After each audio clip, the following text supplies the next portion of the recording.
Muy buenas noches, muy buenos días, estoy todavía con el reloj atrasado. Muy buenos días, vamos con lo mejor de la información deportiva. Ayer, precisamente anoche, fue presentado el Rally Guanajuato aquí en la Ciudad de México. ¿Por qué? Porque precisamente rompen con su tradición y por primera vez en la historia de este certamen tendrá arranque aquí en el Zócalo capitalino. Por primera ocasión en la historia, la Ciudad de México será parte del Rally Guanajuato 2017, tercera fecha del Campeonato Mundial de Rally, siendo la sede de la arrancada ceremonial, la cual se llevará a cabo el 9 de marzo en las calles del centro histórico de la capital, lo que hará de la edición 2017 un certamen sin precedentes en el automovilismo en México.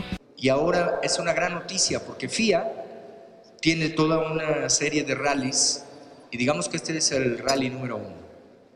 Es la arrancada número 1 en el mundo. Así como con Fórmula 1, la Ciudad de México ha quedado 2 veces en el primer lugar mundial, en el ranking mundial de automovilismo F1.